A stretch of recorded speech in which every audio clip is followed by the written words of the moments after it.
नमस्कार, स्वागत है साहित्यिक झरोखा चैनल पर। आज हम करेंगे महादेवी वर्मा की कविता दुख की बदली।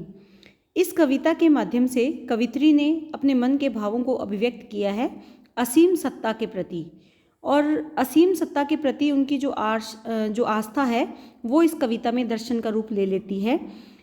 इस कविता में जो मुख्य भाव है वो वेदना का भाव है, जो उनके हृदय में है। इसके लिए अपने प्रियतम या असीम सत्ता ईश्वर के प्रति जो भाव वेदना है उसको अभिव्यक्त किया है। तो आइए जानते हैं कि व्याख्या के माध्यम से कवित्री क्या कहती हैं। मैं नीर भरी दुख की बदली, स्पंदन में चिर निस्पंद बसा, क्रंदन में आहत विश्व हंसा, नयनों में दीपक से जलते, पलकों में निर्झरनी मछली। तो यहाँ पर कवित्री कहती हैं मैं नीर भरी दुख की बदली। स्वयं के बारे में कवित्री कहती हैं कि मैं नीर यानी जल से भरी हुई दुख की बदली हूँ। कैसा बादल? जो बादल जल से भरा होता है अर्थात नीर से भरा होता है। तो यहाँ पर वो अपनी वेदना की अभिव्यक्ति करती है और स्वयं को बदली से तुलना कर रही है खुद की। वो कहती है कि जैसे जिस प्रकार बादल में या बदली में जल भरा रहता है वैसे ही मेरे जीवन में भी दुख भरा है। स्पंदन में चिर निस्पंद बसा। स्पंदन यानी कंपन और निस्पंदन होता है स्थिरता। तो स्पंदन यानी मेरे स्पंदन में भी चिर स्थायी, निस्पंद यानी स्थिरता बसी हुई है। जिस प्रकार बादल कंपित होता है, बारिश से बरस जाता है, लेकिन फिर भी वो स्थायी रहता है, आकाश में स्थिर रहता है, उसी प्रकार वो कहती हैं कि मेरे जीवन में भी स्पंदन है, कंपन है, लेकिन मैं उसी प्रकार स्थिर हूँ जिस प्रकार से एक बदली आकाश में स्थिर रहती है या अपना अस्तित्व बनाए रखने का प्रयास करती है। तो यहाँ पर जो कवित्री के दार्शनिक भाव हैं वो ये कहते हैं कि जो कवित्री का जीवन इस लोक में है यानी मृत्यु लोक में जो जीवन है वो स्पंदित है, क्योंकि धड़कन है अर्थात स्पंदन है। तो वो कहती हैं कि जीवन जो मृत्यु लोक में मेरा जीवन है वो स्पंदित है, स्पंदन है, लेकिन उस परमात्मा की स्थिरता में जब वो समाहित हो जाती है तो जीवन निस्पंदन का जो तत्व है, स्थिरता का जो तत्व है वो कौन सा तत्व है? आत्मा का तत्व है, जो ब्रह्मा का ही एक रूप है। तो यहाँ पर वो दार्शनिक विचार भी अभिव्यक्त करती हैं। इसके साथ साथ वो क्या कहती हैं? क्रंदन में आहत विश्व हंसा। जिस प्रकार बदली का क्रंदन या गर्जन को सुनकर क्या होता है, संसार के प्राणी वर्षा की आशा करने लगते हैं, प्रसन्नता का अनुभव करते हैं कि क्रंदन यानी रोने की जो आवाज़ होती है उससे आहत होता है दुखी। जो दुखी विश्व है वो हंसने लगता है। किससे? बादल के क्रंदन से, बादलों की जो गर्जन है उससे जो लोग हैं विश्व के, संसार के, वो प्रसन्न हो जाते हैं इस आशा में कि अब बारिश होगी और जो पीड़ा है, गर्मी की जो तपन है वो शांत हो जाएगी। उसी प्रकार महादेवी जी कहते हैं कि मेरी वेदना के क्रंदन से भरे हुए गीत सुनकर ये सारे जो सांसारिक प्राणी है ये हंसी से युक्त हो जाएंगे, अर्थात इनके जीवन में सुख की अनुभूति होगी। तो बादलों के क्रंदन के साथ वो स्वयं के वेदना के गीतों की तुलना कर रही है कि जिस प्रकार बादल गर्जन करते हैं, क्रंदन करते हैं, उसी प्रकार उस महादेवी जी के जो वेदना से परिपूर्ण गीत हैं उनसे जो दुखी विश्व है, संसार है, वो हंसी प्राप्त करता है। जैसे बादलों से तपे हुए लोग उनको देखकर बारिश से प्रसन्न हो जाते हैं, उसी प्रकार नयनों में दीपक से जलते। महादेवी जो वर्मा है वो अपने प्रियतम की प्रतीक्षा में है और उनकी प्रतीक्षा में ही उनके नयनों में, नेत्रों में दीपक जलते रहते हैं, अर्थात आंखें बिछाए लगातार वो अपने आत्मा रूपी जो महादेवी जी हैं वो अपने प्रियतम परमात्मा की प्रतीक्षा करती रहती है। आंखों में, नयनों में दीपक यानी एक आशा है किसकी? अपने परमात्मा से मिलने की, और उस आशा के जो दीपक है उनकी आंखों में हमेशा जलते रहते हैं। पलकों में निर्झरणी मछली, और उनकी जो पलकें हैं, उनकी जो आंखें हैं उसमें हमेशा निर्झरणी यानी नदी, मछली मचलती रहती है, बहती रहती है। किसकी नदी है? वियोग के कारण जो आंखों से आंसू बहते रहते हैं, उनकी पलकों से, उनकी आंखों से वो आंसुओं की जो नदी है वो हमेशा मचलती रहती है, नदी बहती रहती है। तो इसके माध्यम से कवित्री ने अपने पीड़ा को अभिव्यक्त किया है कि आत्मा में कितनी वेदना है, कितनी पीड़ा है जो वो महसूस करती है, उसको यहाँ पर बताने का प्रयास महादेवी जी ने किया है और प्रतीक रूप में क्या लिया है? बदली को लिया है। कवित्री कहती है कि मेरा पग पग संगीत भरा। जिस प्रकार बादल के द्वारा बारिश होने के पश्चात प्रकृति का कोना कोना संगीत से भर जाता है, सुंदरता से भर जाता है, उसी प्रकार वो कहती है कि मेरे जीवन का पग पग, प्रत्येक कदम संगीत से भरा हुआ है। लेकिन ये संगीत कैसा है? वेदना का संगीत है। श्वासों से स्वप्न पराग झरा, और श्वासों से स्वप्न यानी सपने रूपी जो पराग क्या होता है? मकरंद या मीठा रस।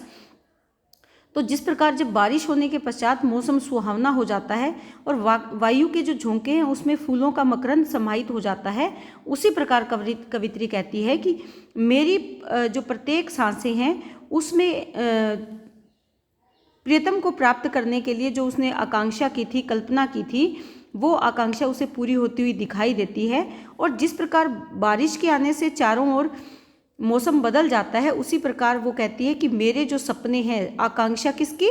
प्रियतम को, परमात्मा को प्राप्त करने की, वो कैसे है? मकरंद से भर गई है, झर रहा है उसमें से मकरंद। लेकिन यहाँ जो मकरंद है, मिठास है, वो वेदना की मिठास है जो कवित्री अभिव्यक्त करती है या अनुभव करती हैं। नभ के नव रंग बुनते दुगुल। नभ यानी आकाश के, नव रंग, नए रंग। जैसे बारिश के पश्चात इंद्रधनुष खिल उठता है अपने सतरंगी रंगों के साथ, उसी प्रकार वो कहती है कि आकाश में नए रंग खिले हैं और बुनते, बना रहे हैं दुकुल यानी दुपट्टा। ऐसे लगता है कि आसमान में रंग बिरंगा दुपट्टा लहरा रहा है। और वो दुपट्टा किसका है? वे बदली के दुपट्टे हैं। बदली जो महादेवी जी स्वयं के साथ प्रतीक रूप में उन्होंने बदली को लिया है, और वो किसके दुकुल या दुपट्टे हैं? बदली के। छाया में मलय ब्यार पली। छाया यहाँ पर किसकी है? बदली की छाया। जो बादल की छाया है उसमें मलय यानी मलयांचल जो पर्वत है उसकी ब्यार यानी वायु कैसी है? उस समय मकरंद से भरी हुई है, खुशबू से भरी हुई है, सुगंध है और उसमें शीतलता भी है। और ऐसी वायु प्रवाहित हो रही है जो कि आनंददायक है या आनंद देने वाली है। इसी प्रकार कवित्री को अपने प्रियतम में उसे अतीव आनंद और सुख का अनुभव और शांति का अनुभव उसे होता है। तो यहाँ उस असीम सत्ता में स्थापित जो ईश्वर है उसके प्रति अपने प्रेम और वेदना के भाव को बदली के माध्यम से कवित्री ने अभिव्यक्त करने का प्रयास किया है। मैं क्षितिज भुरकटी पर घिर धूमिल।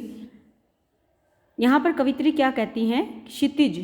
क्षितिज वो स्थान होता है जहाँ पर पृथ्वी और आकाश हमें मिलते हुए नजर आते हैं।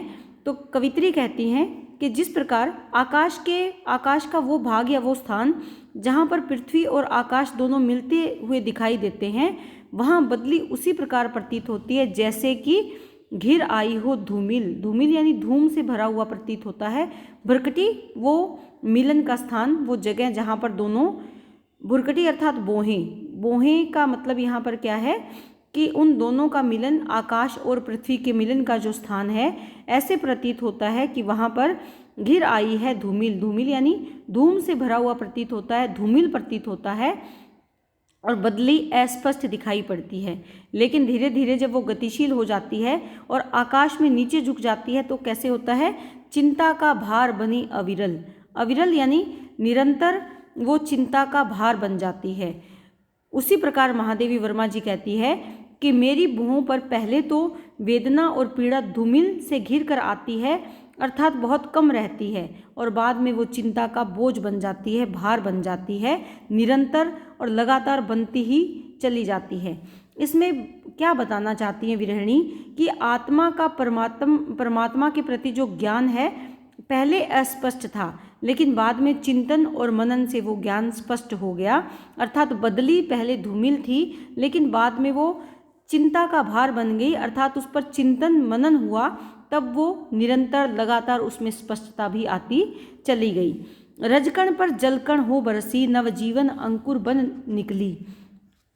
जिस प्रकार रजकण यानी धूल के कण, जलकण यानी पानी के कण, जिस प्रकार बदली के जल के बिंदु धारा की धूली पर पड़कर उसे नव अंकुरों का संचार कर देते हैं, वैसे ही यहाँ पर कवित्री कहती हैं कि उसे नया जीवन मिल गया है। जिस प्रकार मेरे जीवन में जो वेदना और पीड़ा का स्वर है वह प्रत्येक प्राणी को प्राप्त होता है और उसमें नए भावों का संचार हो जाता है। तो इसमें क्या कहना चाहते हैं कि रज कण यानी धूल के कणों पर जब जल के कण बरस जाते हैं तो क्या होते हैं, नव अंकुर फूटने लगते हैं, यानी धूल जम जाती है और नए जीवन का संचार होता है। सारी प्रकृति धुली धुली सी प्रतीत होती है और नए बीज नया जीवन प्राप्त करके नए अंकुर के रूप में अपना जीवन शुरू करते हैं, अर्थात नव जीवन की सुखद प्राप्ति होती है या नव जीवन की वो कामना करती हैं। पथ को न मलिन करता आना। कवित्री अपने आप को बादल के रूप में बादल के प्रतीक रूप में मानती हैं और वो क्या कहती हैं, पथ यानी जीवन मार्ग को मलिन नहीं करना, मैला नहीं करना, बल्कि पद चिन्ह न दे जाता आना। और पद चिन्ह अपने पैरों के चिन्ह न नहीं दे देना, जाता आना, जाते समय भी अपने पैरों का कोई अस्तित्व नहीं छोड़ना। तो यहाँ पर क्या बताना चाहती है कि आगमन के मार्ग को मैला नहीं बनाना तथा आगमन के मार्ग जो मृत्यु के और जन्म के साथ जब अपना जीवन जीते हैं उस मार्ग को भी मलिन नहीं करना, और जब मृत्यु के पश्चात इस संसार का त्याग करते हैं तब भी हमारा पीछे कोई उसका वो अस्तित्व नहीं रखना चाहती, अपने जीवन का कोई अस्तित्व ऐसा नहीं रखना चाहती। सुधी मेरे आगम की जग में, सुधी यानी याद किसकी, मेरे आने की, इस जग में इस संसार में सुख की सिरन हो अंत खिली, कि मुझे अगर कोई याद करे, इस संसार में मेरे आने की बात कोई अगर याद करे तो वो सुख की सिहरन हो, किसी को किसी प्रकार का दुख का कोई चिन्ह मैं पीछे ना छोड़ जाऊं, कोई ऐसा भौतिक चिन्ह इस संसार में ना रह जाए जिससे कि कोई दुख का अनुभव करे या मेरी स्मृति किसी के लिए दुख का अनुभव लेकर आए, बल्कि मैं ऐसा जीवन जीकर जाना चाहती हूँ, एक ऐसी याद पीछे छोड़कर जाना चाहती हूँ जिसका अंत खिला हुआ हो, यानी जिसका अंत सुखदायक हो। तो यहाँ पर क्या बताना चाहती है कि मृत्यु के पश्चात ऐसा कोई चिन्ह इस संसार में नहीं रह जाता जो उस पवित्र आत्मा को दुख के साथ याद करे, बल्कि वो उस पवित्र आत्मा का अंत भी सुखद और खिला हुआ अनुभव करना चाहती हैं। विस्तृत नभ का कोई कोना, मेरा न कभी अपना होना, परिचय इतना इतिहास ही, उमड़ी कल थी मिट आज चली। कवित्री क्या कहती है कि विस्तृत इस विशाल आकाश का कोई भी कोना, मेरा अर्थात बदली का न कभी अपना होना। इस आकाश बहुत बड़ा आकाश, विस्तृत आकाश है, लेकिन जो बदली है उसका कोई भी कोना अपना नहीं होता, अर्थात वो एक जगह स्थिर नहीं होती, आती है वर्षा करके चली जाती है। यही उसके जीवन की कहानी है। इस संसार में एक मानव जीवन की भी यही कहानी है कि एक बार मनुष्य जन्म लेता है और फिर वो मृत्यु को प्राप्त करता है। तो महादेवी वर्मा जी कहती हैं कि उनके जीवन की भी यही कहानी है जैसा कि बदली के जीवन की है। परिचय इतना इतिहास यही, कि मेरा परिचय भी इतना ही है और मेरा इतिहास भी यही है कि कल मैं उमड़ कर आई थी और आज मैं मिट चली हूँ, समाप्त हो रही हूँ। तो भाव क्या है यहाँ पर कि संसार में जो प्राणी है वो एक स्थान पर उत्पन्न होता है, लेकिन उस स्थान से हमेशा के लिए जुड़ा नहीं रह सकता और संसार से विदा हो जाता है, अर्थात एक दिन मृत्यु को प्राप्त हो जाता है। यही सृष्टि का नियम है कि जैसे बादल उमड़ कर आते हैं और वो कुछ समय पश्चात मिट जाते हैं, समाप्त हो जाते हैं, उसी प्रकार मानव जीवन भी उसी प्रकार है। यही उसका परिचय और यही उसका इतिहास है। तो ये महादेवी वर्मा जी की कविता थी दुख की बदली। उम्मीद करती हूँ कि ये कविता आपको अच्छे से समझ में आई है। इस कविता के माध्यम से उन्होंने अपने भावों को अभिव्यक्त किया है और नश्वर जीवन की अभिव्यक्ति की है। अपने जीवन को बादल के रूप में माना है कि जैसे एक बदली आती है, बारिश करती है, सारे संसार को सुख प्रदान करती है, उनकी आशाओं को इच्छाओं को पूर्ण करती है, लेकिन स्वयं अपना कोई जो पीछे है उसका कोई अस्तित्व नहीं बचता और वो एक दिन इस संसार का त्याग कर देती है, मिट जाती है। इतने विस्तृत आकाश में भी उसका कोई विशेष स्थान नहीं होता। इसी प्रकार मानव का भी इस संसार में कोई स्थिर स्थान नहीं है, वो एक दिन मृत्यु को प्राप्त हो जाता है। और केवल एक मानव ही नहीं बल्कि सृष्टि के सभी जीवों का यही परिचय है, इतना ही ठिकाना है।